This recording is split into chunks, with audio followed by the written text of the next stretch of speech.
Salam. Alhamdulillah. Baik, terima kasih Datuk Speaker. Saya mengucapkan tahniahlah kepada Timbalan Menteri atas usaha untuk mengurangkan jangka masa proses perpindahan harta yang seperti mana yang dicadangkan di sini.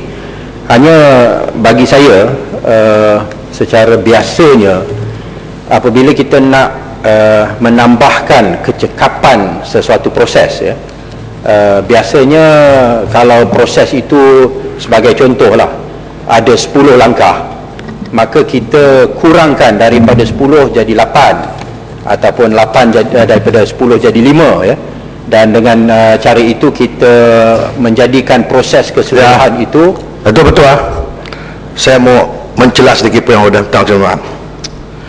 Saya ingin bertanya Datuk Yang Pertua, sekarang ini kita bersidang, Ipoh Barat berceramah politik di Dewan Senat, menghantam barisan UMNO celaka, memanggil ulang luar. Apakah ini atas kebenaran Dewan boleh berceramah politik di dalam Dewan yang sebegini?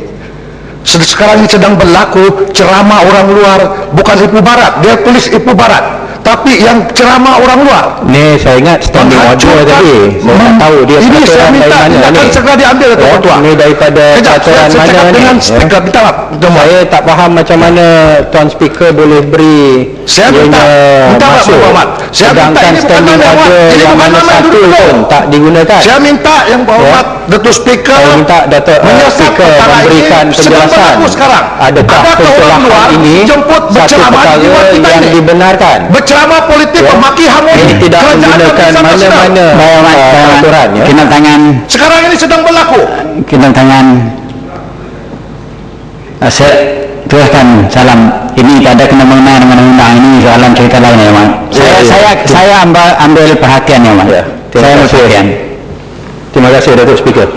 Seperti mana yang saya sebutkan tadi, biasanya bila kita nak tambahkan proses tu lebih efisien, kita kurangkan dia punya langkah-langkah Kalau dalam proses tu ada 10 langkah, kita jadikan 8 langkah ataupun 5 langkah Tapi apa yang saya lihat di sini, dengan kita mengemukakan pindaan ini, apa yang akan berlaku ialah apa yang biasanya diluluskan sekali, sekarang ini dipecahkan kepada 2 proses Walaupun akhirnya kita pasang stamp tu dengan lebih awal, tetapi hakikatnya keseluruhan proses itu tetap mengambil masa yang lama kerana kelulusan yang awal dan sebagainya masih lagi tergantung kerana masih tak bayar yang bakinya dan ianya akan melibatkan birokrasi yang bertambahan dia punya red tape dia sehingga apabila membuat penilaian yang tepat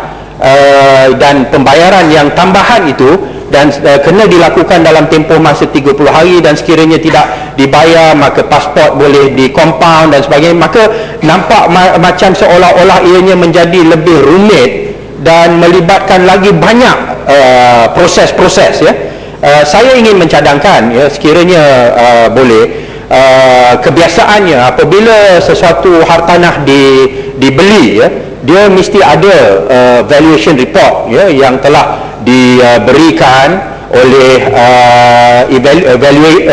valuer lah kan, pihak penilai tidakkah kita boleh mengetatkan proses penilaian dan mendaftarkan syarikat-syarikat penilaian valuers ini supaya akhirnya penilaian yang diberi oleh syarikat yang berdaftar dan